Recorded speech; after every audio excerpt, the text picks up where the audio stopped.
Welcome. Welcome to Wharton Moneyball. Welcome to a full hour of sports analytics here on the Wharton Podcast Network. This is Cade Massey hosting this week with two of my longtime collaborators and good friends, Adi Wyner and Shane Jensen. Our fourth co-host, Eric Bradlow, out this week. He'll be back. We're going to run a normal schedule this week. We're going to guest here in the first half hour. We'll open it up, open lines in the second half of the show. Plenty to talk about, God knows. But to open, we're going to also kind of open our soccer coverage. And I would like to say for the year, but truthfully, it's for the biennial, the quadrennial coverage of soccer. We're going to have a few guests over the next month or month and a half, as would be appropriate given World Cup, and not only World Cup, but U.S. hosting World Cup. And our number one draft pick for soccer coverage, Ryan O'Hanlon. Ryan O'Hanlon's back on the show. It's been a little bit. We love Ryan O'Hanlon, and we think you guys should love Ryan O'Hanlon. He's a staff writer at ESPN. He's also the author of a book called Net Gains, Inside the Beautiful Games Revolution. Net Gains, Inside the Beautiful Games Revolution. It's about soccer and innovations, especially analytics-based innovation. Ryan comes by it honestly. He played soccer in college, if I remember correctly, maybe even dabbled at higher levels. I don't frankly love this genre of book, and I quite like Ryan's. And that's my endorsement to you, is that it's a great read and interesting. Go read it. And you can also see Ryan's stuff on ESPN all the time. Ryan is coming to us from Syracuse. He's in Syracuse these days. He's also teaching at Syracuse in the Newhouse School, the journalism school there. Ryan, good to see you. You too. I was going to complain about not being on the show more often, but if you give me an intro like that, you can, wait a couple years, have 2 years between each appearance. Well, the complaint should be, if we talk about soccer, we bring you around. We just don't talk about soccer enough. And it's not because we don't like soccer. There's just a lot else to talk about. We used to get complaints from our friend Sam Ventura, who is in the NHL, about not covering hockey enough. And it basically I've gotten called out by Sam on several occasions. Yeah, exactly. Sam, if you're still listening, I've raised my game. We're doing it. We have fixed that problem. I just point out, we just said earlier, I don't think it was actually on the air, that we're base rate people. That explains it. There you go. We're base rate people, but we're also, I think you're over rationalizing it, Adi, because we're subject to our own whims. Well, of course. And there's only four of us, right? So. Like when you're from West Texas, didn't spend a lot of time thinking about hockey and soccer growing up. So we could just do college football all year round. But Ryan, we even talk in the Euros. We don't wait every 4 years. We talk about Euros when they float around as well. But look, what's true for sure is that we have been distracted, Ryan. It's been a very interesting season around American sports. We're in the middle of it. We're in the thick of finals still. This is it for basketball and hockey. We're in intense final series. I realized coming into this interview, I'm a little bit like the guy who landed at the family reunion, and I love these people. I really care about these people, but truthfully, I haven't been in touch with these people. And now I'm like sequestered with my brother, in his hotel room. I just landed. He's been there for a couple of days. He's got the scoop. And I'm like, tell me everything. I'm about to see these folks. To stretch the analogy a little further, not only are you back at a family reunion, but there's double the number of family members than you're used to having to catch up on. That's right. In this case. Right? That's right. Yeah. Cutter's cousin is here. Exactly. Is Becky cousin again? Tell me, Ryan. Who is this? I will say, it's not that there's a couple of things here. We don't actually follow and cover soccer all that rigorously throughout the years in between the World Cup and a little bit. But we do think about soccer. We think about it from an analytic perspective, and some of our research has been in soccer. So I'm a little bit more. We referee papers on soccer analytics. So I'm actually a little bit more up on the analytical side of what's going on the pitch, but much less up on what's actually happening in terms of results. Well, I want to do both of those things because I understand that the phrase set piece revolution is not an overstatement, but that's an analytics kind of approach. But first, Ryan, just like top of mind for you, how are you feeling? We're 2 days away. We're recording Tuesday. The show will go up Wednesday. We're the week of launching this thing that's been talked about for years on U.S. soil. How are you feeling about the World Cup? How are you feeling about your role? Like, how are you going to take it in? Like, what level of excitement do you have? Yeah, I feel like you're asking the wrong person because I Within the last 5 days, I've ranked all the teams in the World Cup. I've predicted every single game. They had me write an article where I predicted every game in the World Cup, which, as FIFA is saying, this is the biggest World Cup ever. And then I had to rank the top 50 players, which, doing that in any honest way is a pretty much impossible exercise for reasons we've talked about on this show before. Yeah. So I've thought about the World Cup way more often than basically anyone else in a very strange and idiosyncratic way. Okay.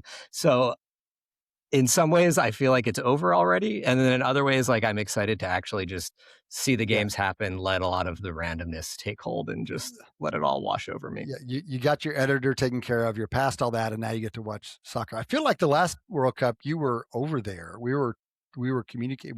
Do I have that right? Were you overseas covering it in some way, or am I making that up?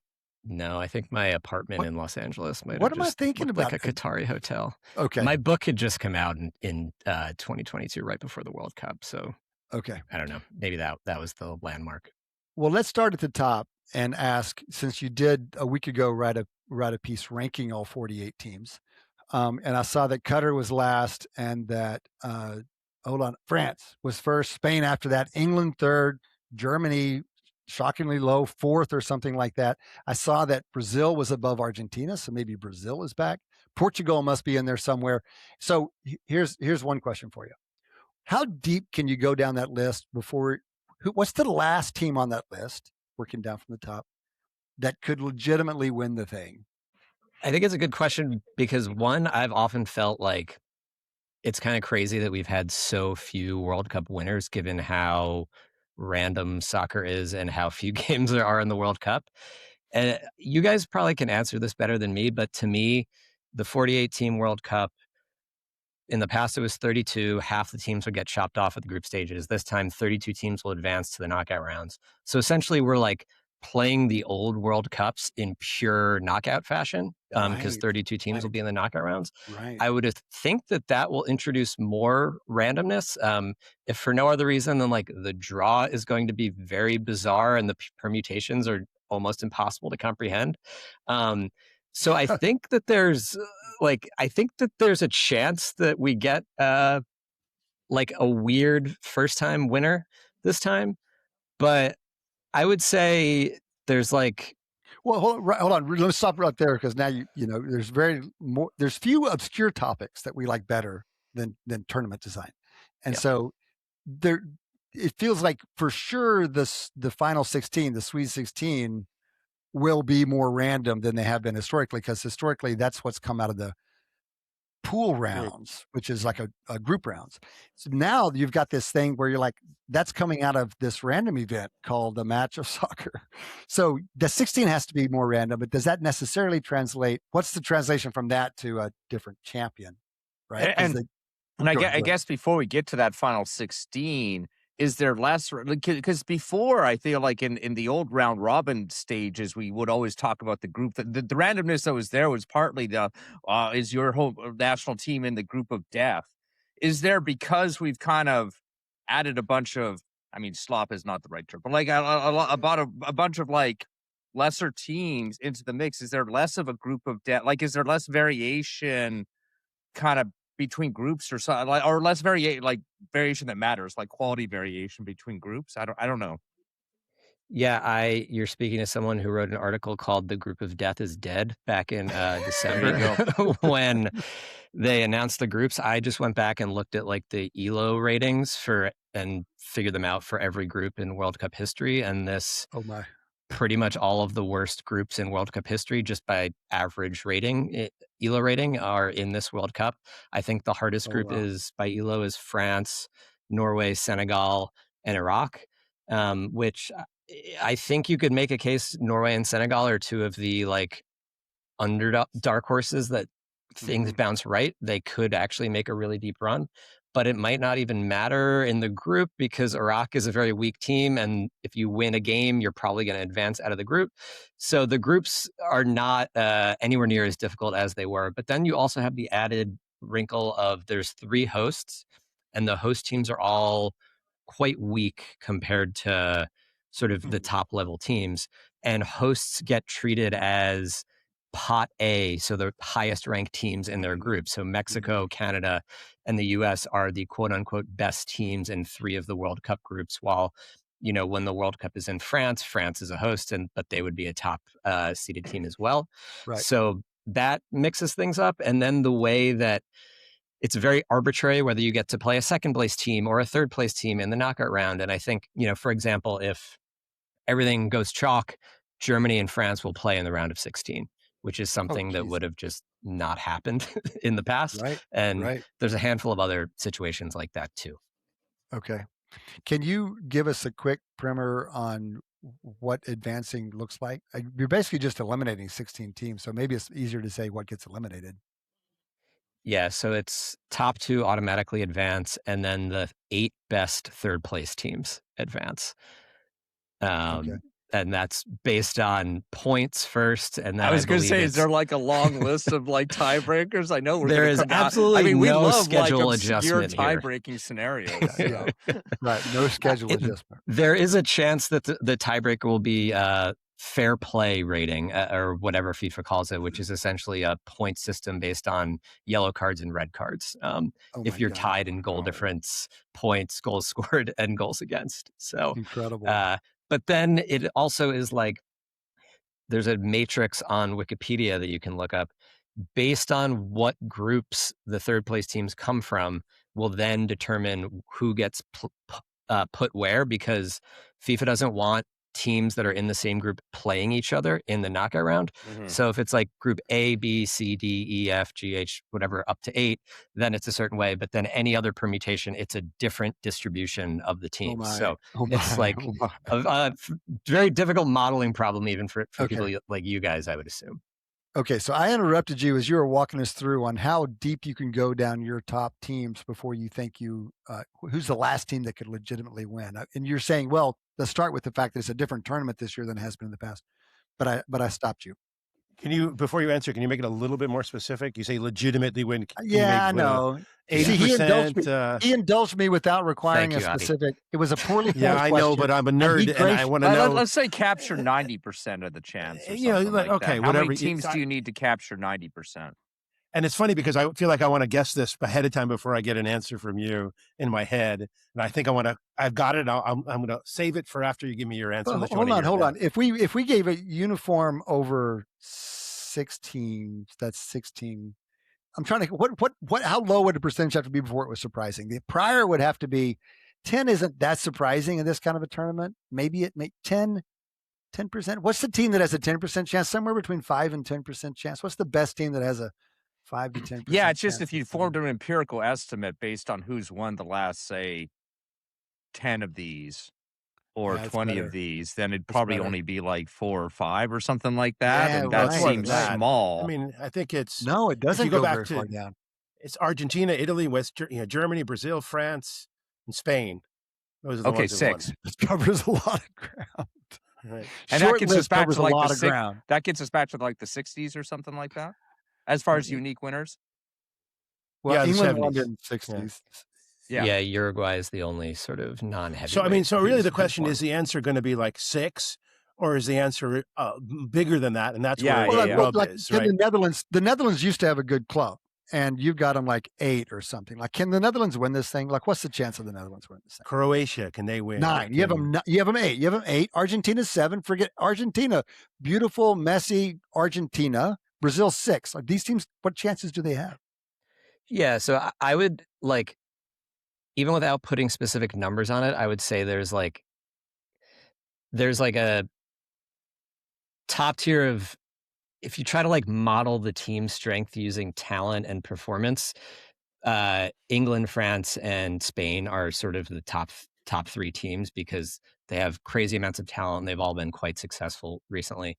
Argentina, if you pull in performance, would be there as well. But the issue with Argentina is they had essentially the exact same team as the last World Cup. They've had no turnover. And we see this all the time at the World Cup where a team wins the World Cup, they don't turn the team over, and then they just get like blown off the face of the earth in the group stages. It's happened to Germany, happened to Spain. So I think there's some questions there. But if in doing these models, like it looks like Argentina could actually end up with quite an easy path if they win their group. So I think, so you have those top three. I'd add in Argentina and Brazil, who I don't think are as strong as we historically expect those countries to be, but they could also win. And then you throw in Germany, Netherlands, and Portugal as kind of the next tier European teams. And I feel like that's getting you pretty far. Like down the list of probability, like total cumulative championship probability. And then I think from there, it's like, can I convince myself that like home field advantage in Mexico is worth a lot of value, and then they have an easy group and maybe things go their way? Or like Norway has two of the best players in the world. Can they, is that going to lead to something? So I would say that kind of top 8 is sort of the like in a vacuum, if you had to sort of garner most of the championship probability, I'd probably put it there, I would say. Okay. While we're thinking of it at this level, give us 1 or 2 teams that you're most intrigued by off of that top 8. You just named Mexico and Norway. Maybe that covers it. But like, who below those top 8 are most intriguing to you? Yeah, I think Mexico is intriguing. They're not anywhere near as talented as they've been. But they've been very good, like results-wise, over the past sort of 4 years. They've been way less chaotic, not firing their managers left and right like they usually do. They have one of the easiest groups, like in the history of the World Cup. Like they should win their group quite easily, and they're going to be playing all those games at home. And I don't know how you would even figure this out exactly, but I have to imagine like home field advantage playing in Mexico City is like among the more extreme home field advantages possible in all of sports. Is part of that in the because World of Cup. Elevation? Altitude, Altitude, and then also just kind of the environment in the stadium. If you like getting bags of urine thrown at you, it's a good place to go. And then like combine that again, with the altitude sickness, and you got a party then there. They might be throw them in the top 8. And then like doing these permutations, looking through them, like they might have quite an easy path to make it to the quarterfinals. You get to the quarterfinals, maybe something happens there. But with Norway, I would say they're like, I don't know if you guys talked about Norway's success during the Winter Olympics and how everyone was talking about like what makes this country, No. so this small country so good. It's, as Shane is pointing out, they're very rich, but they also create a bunch of their own sports essentially in the Winter Olympics. But soccer, they didn't, and they have the best like goal scorer. Erling Haaland plays for Manchester City in the world, and they have one of the best attacking midfielders, Martin Odegaard, who's a creative sort of passer. And then they have a bunch of other guys that play in Europe. And international soccer is just like a much more simplified version of the sport. So having like an organized team with a great goal scorer and a great creator, it feels like it could work. And I think some of like looking at modeling this stuff out or the data for it, like Norway just don't have a long track record of being very good. They didn't even qualify for the most recent Euros, but in World Cup qualifying, they were like absolutely dominant. So it would be like a historical outlier that a team would suddenly get this good. But also, I think it's a historically weird World Cup. Have they thought about asking that guy who skis so well to play for them? Because it seems like he could do kind of. He actually can't run without skis. I don't know if you've seen this. No, I'm kidding. Can I actually ask kind of almost the flip side of this question, which is you named a bunch of the kind of, I guess, the blue chip sort of like those top 8 kind of countries. Are there a couple that stand out to you as kind of most likely to under maybe perform that blue chip status? I mean, it could just be number 7 and number 8. That's the obvious one. But maybe again, it sounds like you've been kind of doing permutations respecting the structure of the tournament and how it's set up. Is like, I know there's no group of death, but do some of those blue chips have a tougher road than others? Yeah, I'll shout out, there's this group that does really great soccer analytics stuff at university in Leuven in Belgium. They're actually led by this American guy, Jesse Davis. They do a lot of really cool stuff, and they have their table out with all, you can sort of click a team and see all the different paths they could take. So that's how I know this stuff, not my own computing abilities. Okay. But so France, I think, has the most talent. They just have the most talent every year now, just because Paris is such a dense center for soccer talent, and France is a large, rich country where everyone plays soccer that's not 7'4". but they play Germany in the round of 16, and then they would also end up on Spain's side of the bracket. They would have to play Spain in the semis. They might also get a tough matchup in the quarterfinals. So like, I might think Spain is the best team. We're playing this. Everyone has the same schedule, but they just have a tough schedule. Then they also have quite a difficult group. So maybe they get bounced to the second spot or the third spot, and they end up playing one of the favorites in the round of 32. Like, I could see that happening, but I think Portugal is probably the one that I would pick to underperform for two reasons. I mean, can you really say it's underperforming? Portugal is like doesn't have the same structural advantages of any of the other countries we've talked about. By underperforming, you really mean they'd kind of punch their weight as opposed to above their weight, which they usually do at this thing, basically. Exactly. But for two reasons, they rate out as like a very, very weak defensive team. And I think if you look at these things, defense, I think weights out a little bit stronger in World Cup performance than attacking strength, just because it's hard to be a good attacking team because you just don't practice together. They give up a lot of goals in World Cup qualifying, just like way more than pretty much any team. Obviously, you can control for talent in the various regions, but they're like among the highest goals allowed. And then they're relying on Cristiano Ronaldo to be their starting center forward. He's 41. He's been playing in the Saudi League for 4 years. It's amazing that he's still able to play professional soccer, but he does nothing other than shoot. And he's not as good at getting into those positions as he used to be. He doesn't add anything to sort of build up play or add any other attacking value. And then he's just a zero on the defensive side of things. Wow. And there's just a huge question mark over like how good he actually is. Because I don't know how to do the Saudi League translation for performance. So I think there's a bunch of question marks there. And their group is like, the worst team in their group is not as bad as you would think, which I think that's the new group of death is like no terrible teams in your group rather than like any juggernauts. So I think if like there's a favorite that might get knocked out, could be Portugal. So that would be my choice. Ryan, we're 22 minutes into a World Cup conversation and we haven't talked about the U.S. national team. What does that mean? Should we?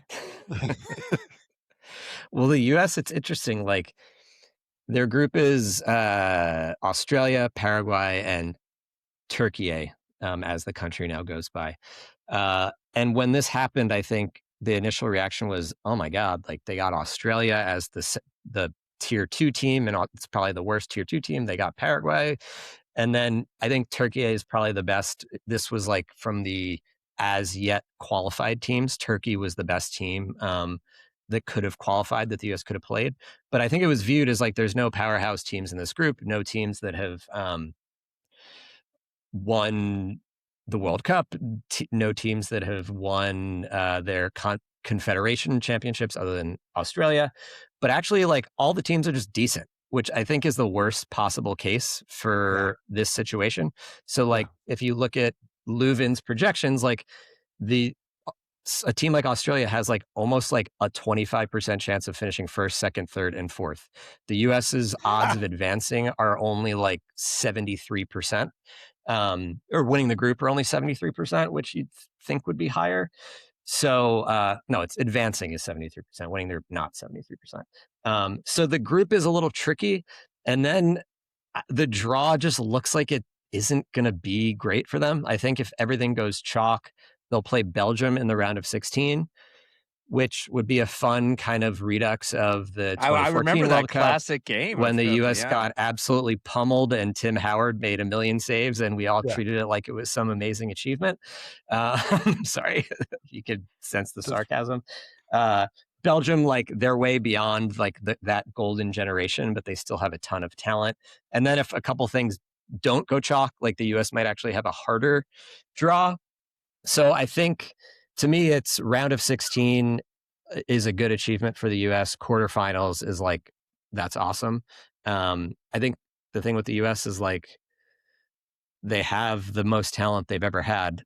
But also, if you just look at all the other teams in a similar tier, like Japan, Switzerland, these teams also have the more talent than they've ever had. Because it seems like there's like a situation where like France can't increase its share of the world's talent, so like that's kind of just like stuck. If anything, they can lose it because there's so many players that can play for other countries.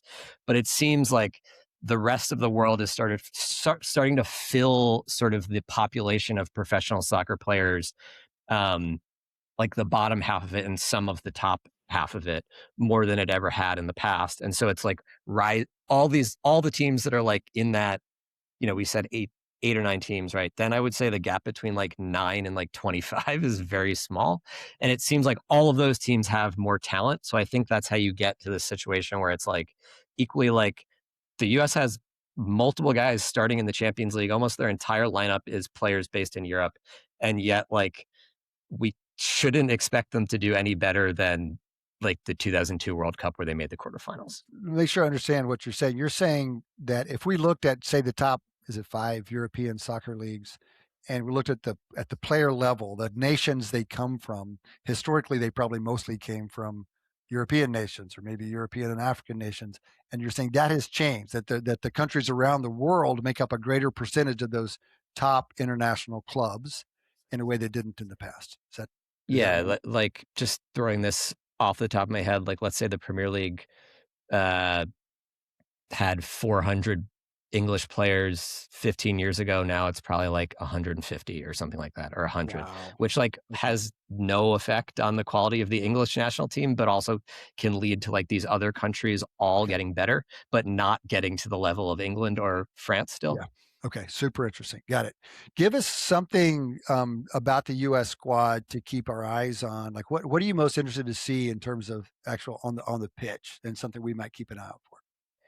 Yeah, I think the interesting thing is, so speaking of a little bit of what we were just saying, the U.S. has a lot of people that have U.S. citizenship because of military bases across the world, various things like that. And so some players will play for the U.S. when they feel like they're not going to get a shot for a bigger country. So the U.S. has this striker, Fuller and Balogun, who came up through the Arsenal Academy, played for England's youth teams, but was eligible for the U.S. because of one of his parents. A couple of years ago, he decided to play for the U.S. And he is like by far the most accomplished center forward goal scorer in Europe that the U.S. has ever had. But he's also like the perfect player for U.S. fans to think is terrible, because he is like a star at the thing that matters, which is getting lots of really good shots. But he like, if you look at his conversion rates compared to expected goals, he's like right in line with his expected goals, while most most attackers in the world are like around 10% better than that. So Balogun is like, he scores a lot of goals, but he also misses a lot of chances, which I think for novice fans will be a thing, that he could miss like 2 huge chances and they will be like, he needs to be benched, when it's more like, no, like another guy's going to come in and not get those chances.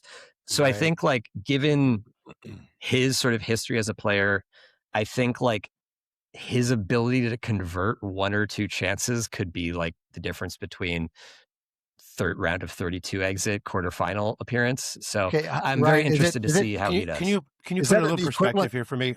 Let me just hold on real quick. I'm just going to play a game real quick. Is an equivalent statement, if he's lucky on some of those chances, that's enough to make a difference at all? You said his ability to convert.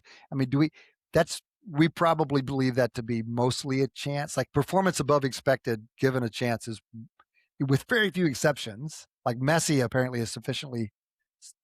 So it's basically like, if he's going to get chances. If some of those break his way, the U.S. might advance 1 round further. Is that an equivalent statement, basically? Yeah. It's lucky, or I don't know. I bristle against using lucky, even though I use it sometimes, because it's like, you still have to like do the physical act that converts the chance. That's right.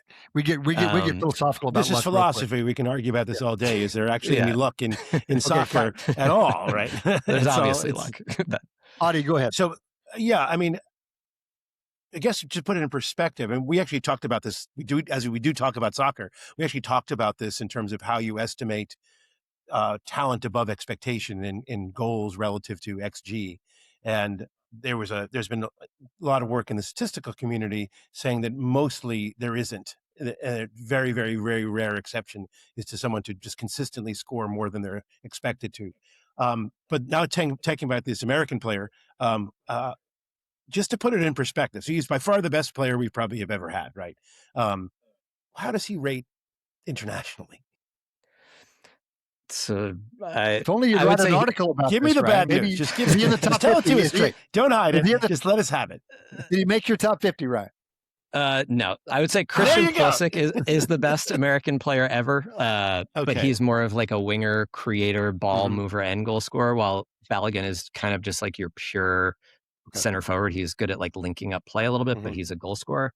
But yeah, I think he's at about like 0.5 goals per 90, which is like fantastic. That's like one every other game, but that's gonna, give or take, that probably makes him, let's say he's like the 15th to 20th best striker in the world, let alone we're not talking about all positions. So, but he's very young, and he could develop into something better still.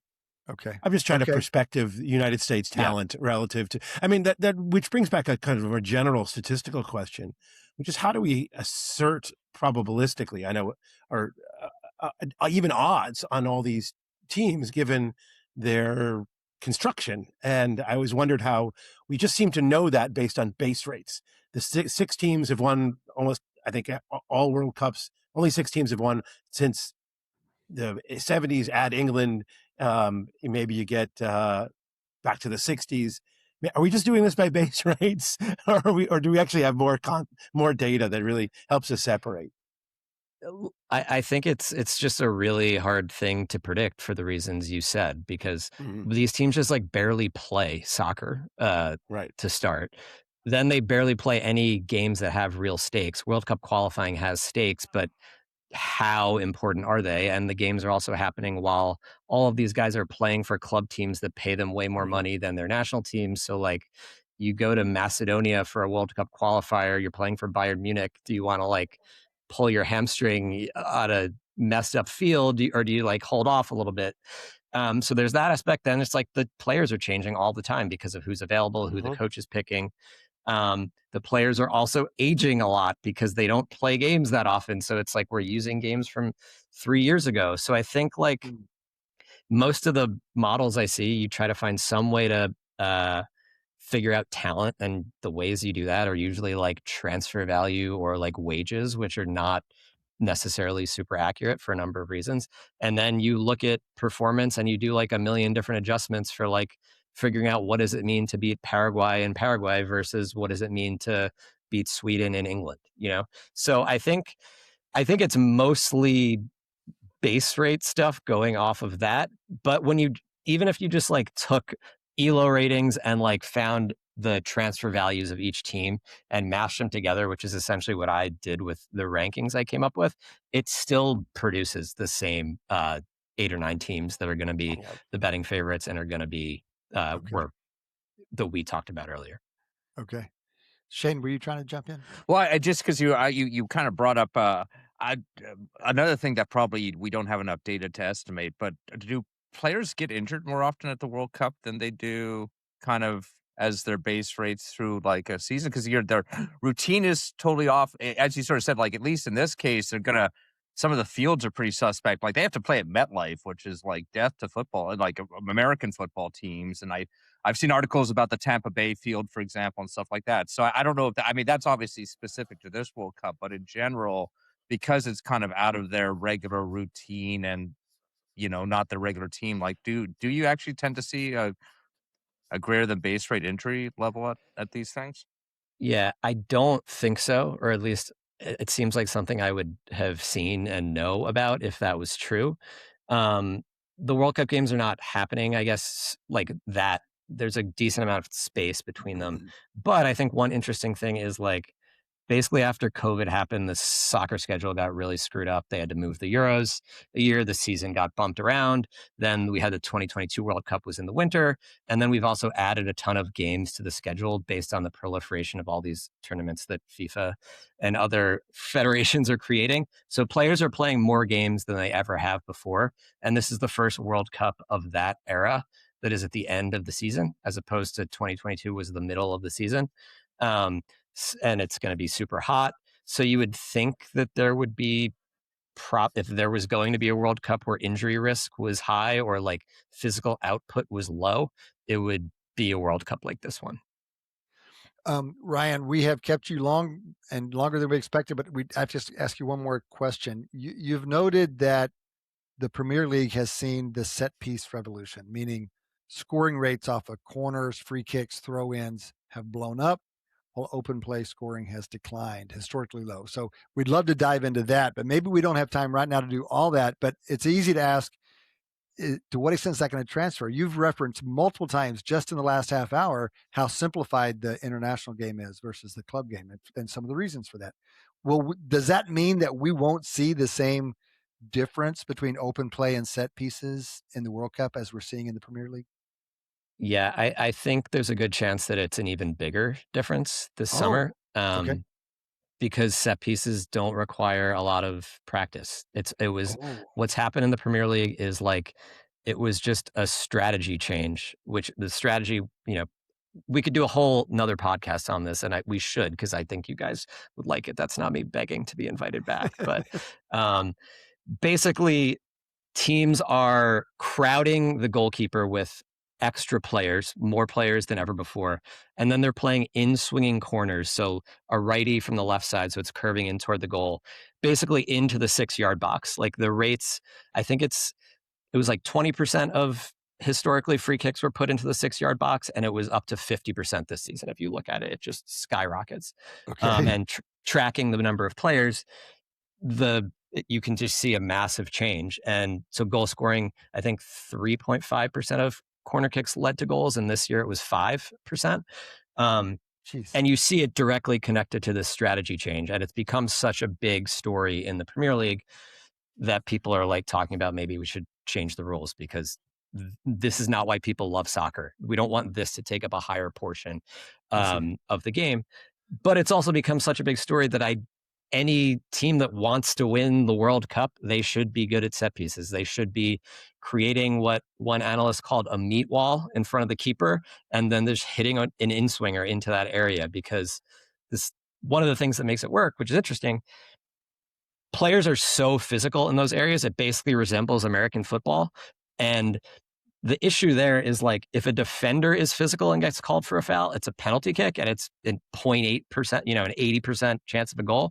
While if an attacker gets called for a foul, it's like, whatever. This was a 5% chance of us scoring. Wow. It's worth doing. So like the incentives are for the attackers to just be way more aggressive than defenders. And I think I was going to say it's almost like adopting the hockey, like so much of hockey goal scoring is like deflections and stuff like that. But I didn't even think of the asymmetry of kind of the punishment of the physicality in that region, Yeah. So it's led to, like, you can kind of see it in the data with the percentage of balls played into the 6-yard box that are claimed by keepers are also lower than ever before, despite there, being a massive increase in that. So it's, to what extent does it go in for like throw-ins as well? And throw-ins catches our eye because we had Thomas Gronemark on here a number of years ago. Thomas has been a consultant to a bunch of these clubs, part of the revolution on making throw-ins a thing as opposed to just getting the ball back on the field. Are we seeing that impact as well? Yeah. So the season before this, 20% of attacking throw-ins in the attacking third were thrown directly into the penalty area. And this season it was up to 45%. Oh my God. Yeah. So like two things that just clearly changed. And there's like tactical things that we can tease out. It's not just random variation of converting chances.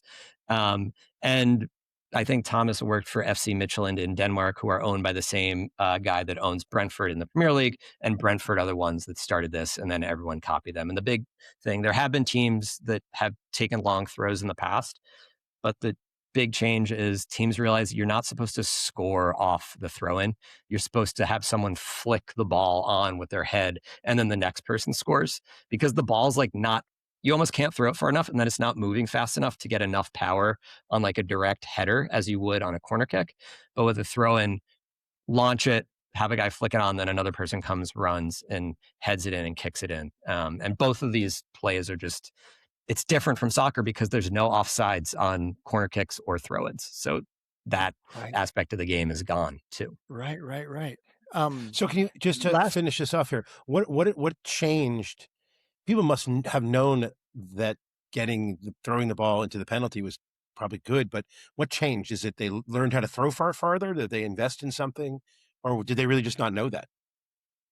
I think it was an aesthetic thing, and it was sort of viewed as like the underdog, like lesser strategy to try to rely on throw-ins like that, while teams Not would real be like, soccer, oh, huh? yeah, we have all these possession players. We're just going to do a short throw-in and restart it. But Brentford were so good at it that teams like basically, like you play Brentford enough times, you're kind of like, why would I not do this? And then with corners, Arsenal won the Premier League because they scored the most goals on corner kicks that a team ever has. They had a historically low open play goal scoring for a winner, and everyone copied them. You can literally see like mid-season West Ham and Liverpool, they were playing no balls into the 6-yard box on corners, and then it changed mid-season. So it's really interesting. I mean, it's making the sport worse to watch, but you can see like these Arsenal being the best team in the league with corners, and then Brentford just being successful for long enough, teams were like had no choice essentially to adopt what they were doing. Super interesting. We talk about how these things proliferate, propagate in different sports. It happens differently. This is quick. This is interesting. Last question, tying these things together. Do you think there are any coaching staffs or teams? Is there much variation in the international teams on their willingness to deploy these tactics, so that some otherwise good teams might be disadvantaged, or some otherwise medium teams might be advantaged by saying, hell, we're going to go full on Brentford on this thing? Yeah. So the U.S. has a set piece coach who used to work for Brentford. He's kind of one of the progenitors of this movement, but they're terrible at set pieces. It doesn't seem like Mauricio Pochettino cares about set pieces at all. That's the one issue of hiring an elite coach who's has this sort of snobbish attitude toward them. And then I think the Netherlands also have been very critical of their coach. Ronald Koeman has been critical of England, because England is essentially going to try to copy what Arsenal was doing, even though the Netherlands have a bunch of gigantic players. So those are the two teams that stand out. And I think I think England are like very much in on set plays. So they're the ones to watch out for in terms of the big teams that are like fully into it.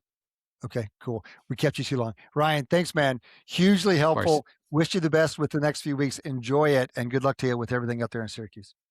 Appreciate it, guys. Absolutely. Ryan O'Hanlon, staff writer at ESPN, author of Net Gains, Inside the Beautiful Games Revolution, fantastic book on soccer and soccer analytics. Longtime friend of the show. Man, oh man, I could not have asked for a better primer on the World Cup. I mean, literally, you give me 45 minutes and like already I went from scratch to ready to go.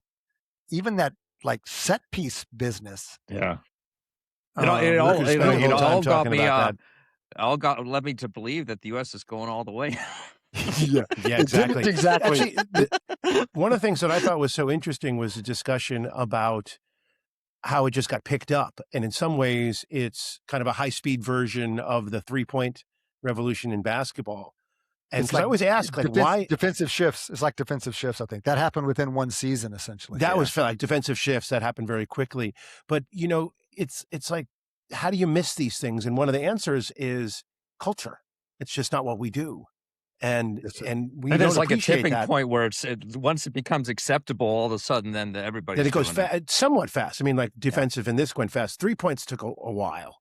It wasn't until those are two different cultures. You're talking baseball versus basketball. And also, I mean, both the defensive shifting as well as these set pieces are like kind of strategic plays, pause, kind of, things that you can easily implement. Change of the game. Changing yourself into a 3-point shooting team. There's like a multi-season, like you got to find the talent, all that type of thing, Well, I tried to research this, and the answer that kept coming up was players just weren't taught, or they weren't raised to do that. And if you're not growing up, I mean, remember, becoming an elite level athlete, it's not something you just fall upon at age 18 or 19 or 25. It's something you've been basically preparing your whole life for. And if you're not doing it, you just can't change that. It has to be something that is cultural. I think that's the obvious narrative that actually doesn't explain things very much. I think it's I mean it's like the analog here is you don't have to retrain soccer players to just kick it towards the net and get more penalties. Different. That's like, Actually, I'm going to press Cade on what do you mean? And this is what I hear. I have no idea. The three-point shooting, I don't think the three-point shooting was, I think people have studied it. I think, I could have this wrong. Somebody let me know if I've got this wrong. I don't think it's not like performance at three-point shooting got better and that led. No, it hasn't. It hasn't. Exactly. So it wasn't about a player growing up, shooting a bunch of threes and getting better at it. It was about culture accepting it and the game adapting to a different way of play, because it was so slow. I mean, like shockingly slow. I mean, decades slow. Guys, let's hit some other sports in the short window we have here in the second half of the show. Basketball, he's like, come on, we got a New York team. What are you doing here? I've waited my entire life for the Knicks to get to where they are, and I feel bad about it because I feel like I've completely abandoned them all these years, because they've been abandonable. Is that the right word? Dreadful ownership. I mean, come on. Dreadful ownership. And I've essentially, started to follow the Sixers so much as I follow professional basketball. But I'm excited, and apparently New York is Manhattan. I mean, the city is going bonkers. Yeah, right. And it's certainly exciting. They did lose at home, but an ultra close game. But so I'm not able to watch it live. They happen overnight. But I can get up in the morning. I get to watch what happened. You know what you should look at, Adi? You should, if you haven't done it, I just want a quick advertisement for our sometime guest, Nate Duncan, who calls games, and it's like Dunked on Prime. You can listen to him call games on YouTube. And then the next day you can get like clutch calls from him. And for me, there's nobody I'd rather call a game than Nate. For me, it's like he's packing. He's like, his whole objective is to pack more information per syllable than anybody else in announcing basketball. It's like informative. Everything's informative, and he's willing to call bullshit. Like, he's doing play-by-play, but he'll call bullshit. He'll say that's a bad decision. Why did he do that? Like, at the same time, but he's also telling you what's happening and why it's happening. And it's just wildly more informative, especially to someone who, despite having played basketball and watched basketball all my feels more than ever like I don't really understand what's going on at a basketball court. So I'm encouraging you to chase down Nate's Dunked on Prime stuff on YouTube as a great way to consume this stuff. Shane, Adi's on basketball. What do you have to say about I'm hockey? Talk about hockey. I'm morally required to ignore at least New York teams doing well. So I have not been paying attention to basketball as well. No, hockey's got me occupied. Certainly, obviously, I think it's been yet another classic edition of the NHL playoffs where we had all these like absolutely historically great teams going in and then hit walls and everything like that. So, Avalanche coming off their regular season, not even making it to the finals. The Hurricanes looking absolutely dominant going into the finals, but down 2-1 now to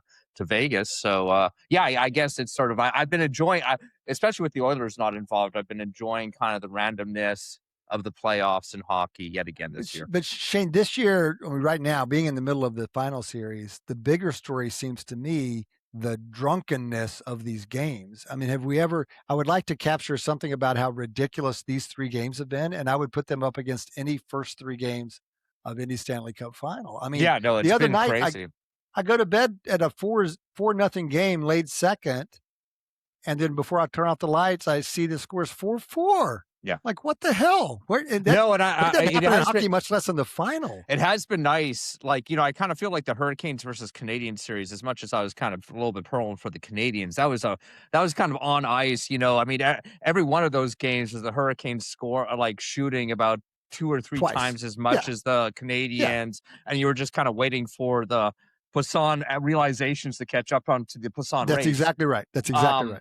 Whereas this one is much more back and forth. And I do kind of think, it's a more even match. I really do kind of, I think, I think McCurdy's got, I think Vegas at 62% or something like that now, maybe a little bit higher. Which is damn near but I mean, they're a game ahead. So I think, at this point, game by game, it's basically a point. Yeah. One random stat that I saw coming out of game 3? Yeah, game 3, where Mitch Marner has a natural hat trick in one period plus an assist. So he had 4 points in a single period. The second period, this is game 3 when they went up 4-0 before being tied. He's been so incredible. Marner scores 4 points in the second period in a final, in a Stanley Cup final. It had been since some player for the Seattle Metropolitans in 1919 since somebody had scored 4 points in a Stanley Cup final, period.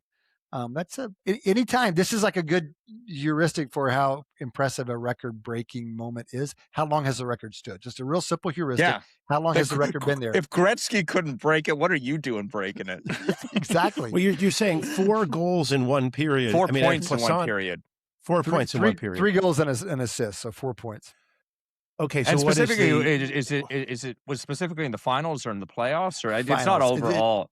No, it was in the finals. In a period in the finals, is my so understanding. what it would be the expected number of points in a period for By a any player? one player, just to show Like how the- many standard deviations out we're talking about.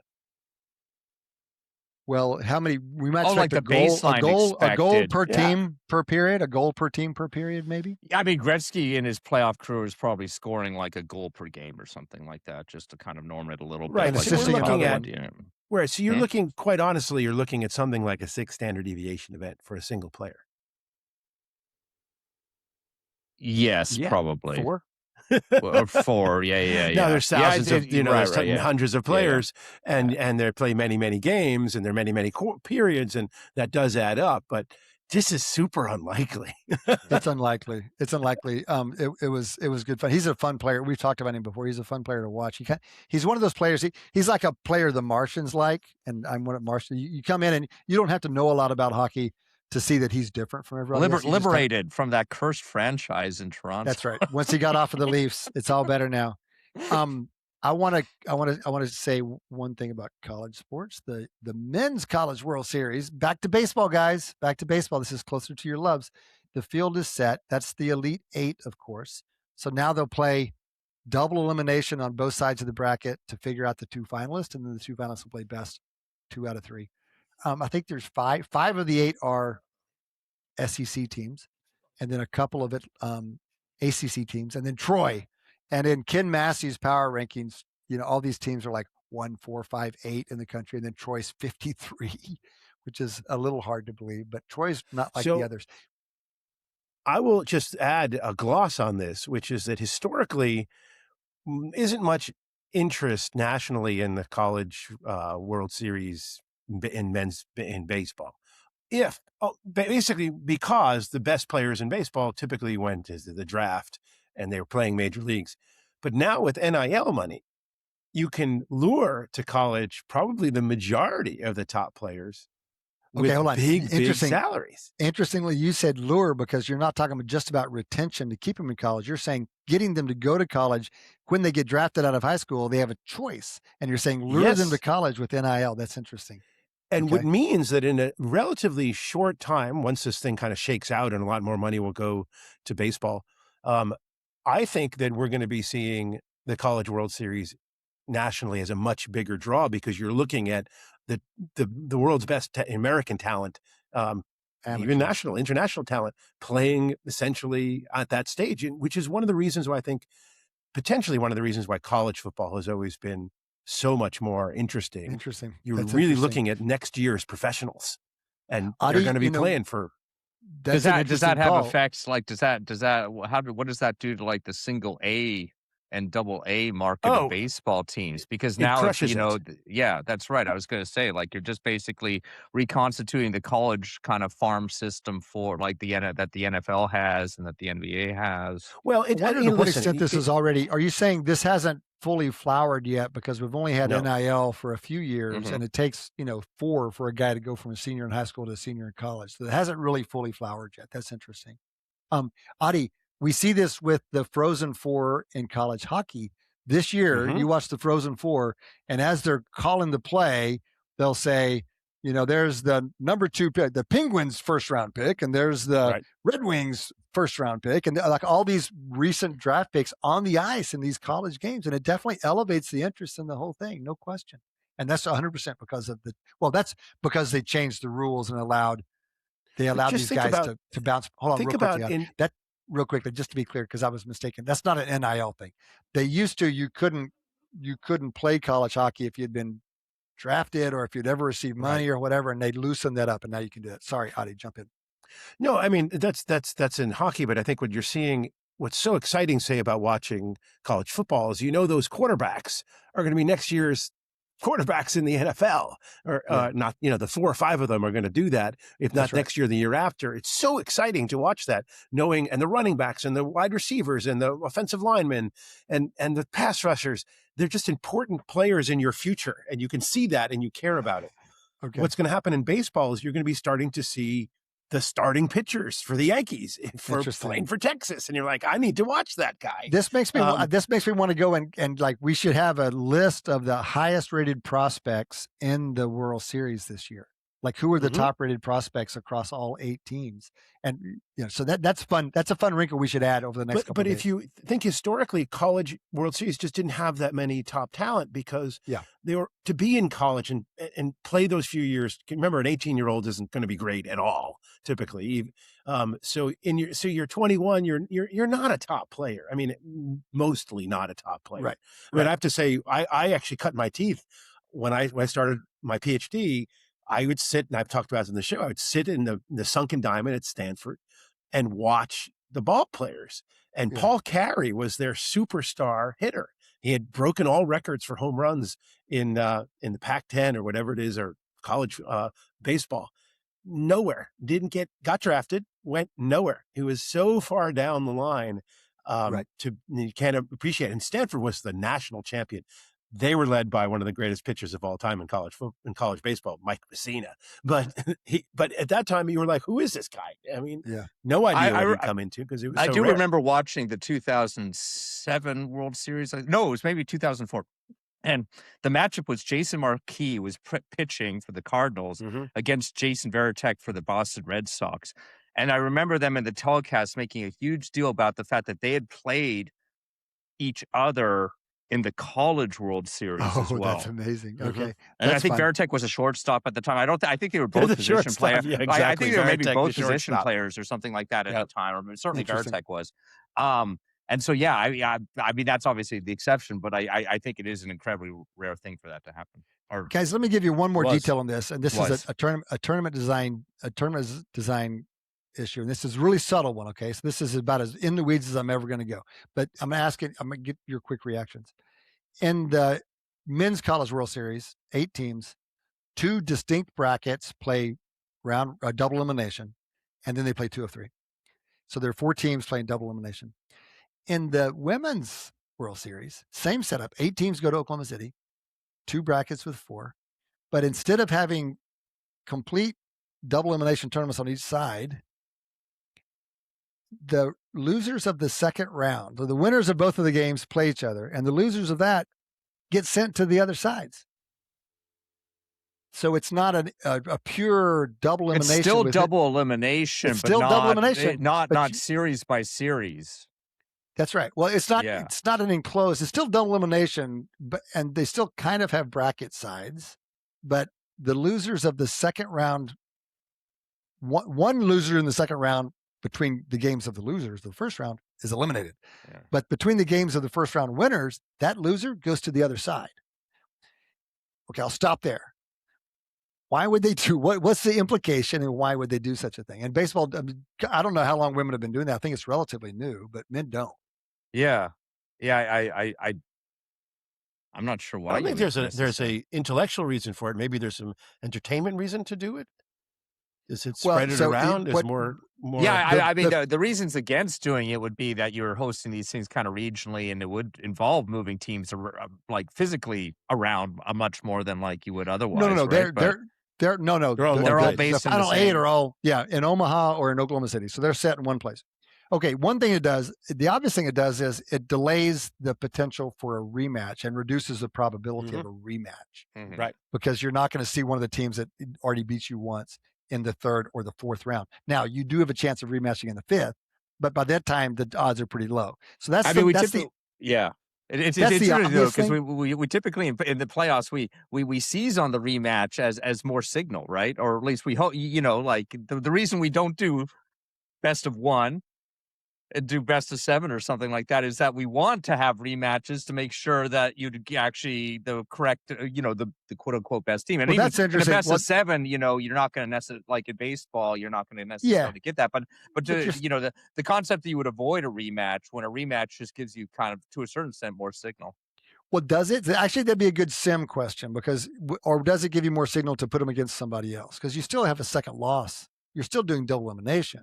But would it be better to go when you're starting to separate out the series? I mean, obviously at the series level where you want to decide these two teams who goes on, you kind of want rematches of that, right? I don't know. I don't know if that's true. I think one of the things it does is it mutes the impact of who showed up on each side of the bracket to begin with. So if there happens to be one really strong bracket by chance and one weak bracket by chance, because the brackets don't get reshuffled. They don't get what's the right word in playoff? Seeded. They don't get reseeded. So whatever happens at the regionals bubbles all the way up. And if there's no seeded teams that happen to come from those 8 regions, and so you might have a really strong bracket and a weak bracket, and this would dilute the impact of those differences. Yeah. Right? And so I think that might be a positive thing. Okay, I'll stop there, but that's like pretty subtle tournament design and an interesting difference between the men's and the women's game. All right, guys, why don't we wrap the show there? For the whole team here, Shane Jensen, Adi Wyner, Eric Bradlow, in absentia. Jacob Grodnick holding down the production board behind the scenes. Dee Patel, the boss lady, and Marissa Reyna, our producer. Many thanks to you guys, the listeners. Come back and join us next time between now and then. Oh, and thanks to Adi for dialing in from Israel late at night. Thanks for you guys listening. Come back and join us next time between now and then. Enjoy your sports.